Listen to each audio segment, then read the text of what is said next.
Based on the topic, design and food security, our consultants has a building that has just been erected a few months ago, I think, that absolutely answers this question. It's like the perfect case study.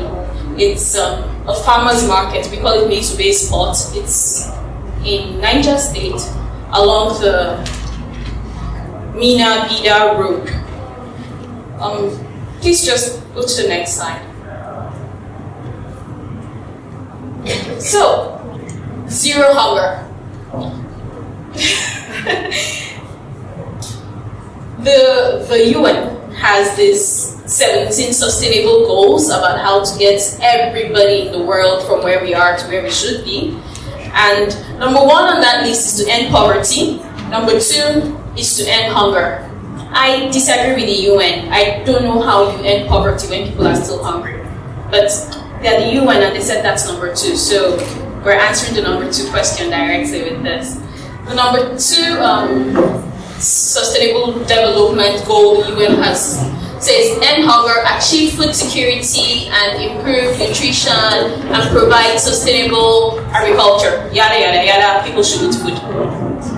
Next slide please.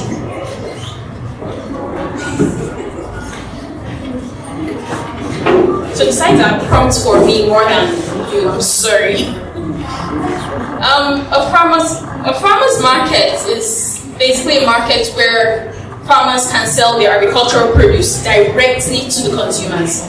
The whole point is to eliminate everybody in between. I farm my produce, I bring it to you, you buy from me, end of story. There's one here in what shall I call it? Maitama's farmers market. These are supposed to be pictures of it, but I'm sure everybody here has passed by it or shot at it or something. Next slide, please. Next slide, please. Thank you. So, okay, there's the main concern here is getting people to eat food.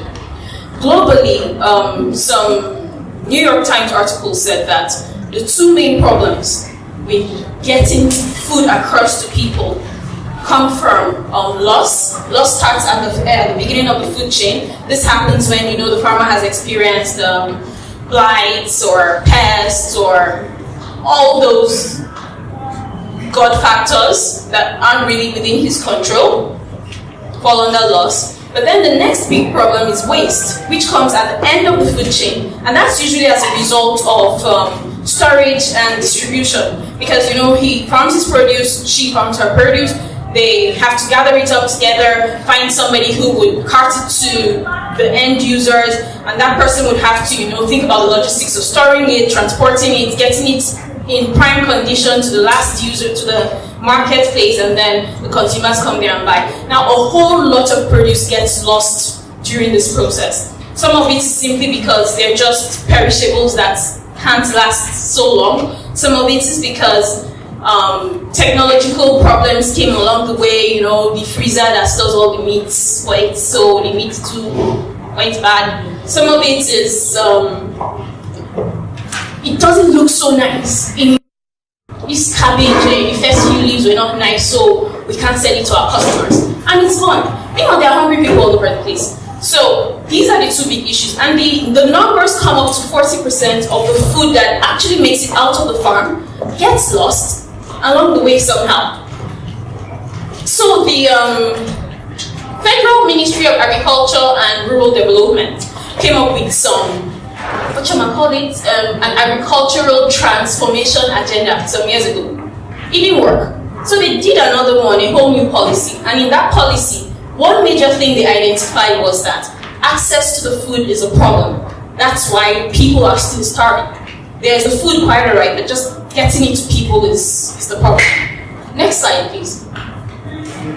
Okay, these tables just say that the waste and the loss are still the biggest issues. With all of the problem about global warming and crops not doing well, surprisingly, that's not the biggest issue we're facing. We're actually producing enough food for the people in this world, all 8 billion of us. They're just not getting to the people. The next slide, please. So, enter farmers market. The history and the evolution of farmers market is, let's see. It started organically once upon a time. I mean, it's all there was to do. I farm my produce. When I have too much carrots, I share with my neighbor who has too much spinach, and it goes on like that. Eventually it grew to bringing your excess to a communal space where people can come and buy, which is pretty much what our local markets work as. The only difference was that the farmers weren't the only ones who were in that market. The tanner, the the cobbler, everybody came to that shared space to sell their produce, which is what our regular markets are. Take it one step further, technology came in and showed that you could produce so much more and then store it, and then you would have so much more to sell. And they're like, oh, okay, nice idea. Let my farm become 2 acres instead of 1, and I'll make some more. But then when you do that, you now can't handle the produce yourself. So you find the guy who can. And then suddenly we had so many, middlemen, non-farming middlemen, but enterprising fellows who could go, okay, can you make me 2 silos of grains? I will sell it for you, just make sure you give it to me at a good price. And the middlemen eventually evolved into the biggest power brokers in this whole scenario. And because of this evolution, people realize, okay, this ain't working. I'm farming, I'm doing so much work, but somehow I'm not making a lot of money. This guy who I give all my produce to, I have no idea what he does with it, but he seems to be doing much better than I'm doing. And the end user is thinking, my food is not so fresh, it's not so this, it's not so, how do I meet the farmer himself and simply just get it? And the middle guy is really just the bane of everybody's existence right now. Next slide, please. So, Maizube's farmers market was actually it was inspired out of need, necessity. It was born of necessity because there's a farm, a really huge farm. It's mostly dairy produce, but fed on a lot of crops too. In Maizube, it's also right along the Minna Bida road. And they figure, yeah, why don't we just sell our stuff ourselves? So we decided to come up with a design for them right opposite the farm. So all that separating the farm and the market is a road. It's a strip of road. It's an express for where people go. So the next slide, please. The layout is basically a really huge space with huge windows and a little bit of storage in between, an office for the manager, and then lots of shelves. So shelves for canned and processed goods, then lots of shelves for vegetables and lots of chillers for frozen produce. That is just what it is. Big open space for people to come. And the location is really strategic because being on a highway, I don't know about you, but I cannot be traveling, passing through villages, and I will be seeing plantain and snails and whatnot, and I will not buy, and I'll come to Abuja and get it at an expensive price. Hell no. So that's what this place is trying to, take advantage of. Highway shopping gets easy because you can have your meats, your dairy produce, your vegetables, your crop produce, all in one place. Next slide, please. Okay, you can't see all the pictures, so never mind about that. Next slide, please. Next slide, please. And the fantastic thing we've also created is an outdoor bank of stalls for the community farmers. So now Maizube is very much a farming community. Maizube farm is not the only farm there. There are lots of smaller farms in the neighborhood. So there's been a quid pro quo relationship with Maizube and Maizube farms and all the other farms in the neighborhood. So they figure, okay, we are creating something for ourselves to sell our produce directly to the end user. How about we do the same thing for our neighbor farmers?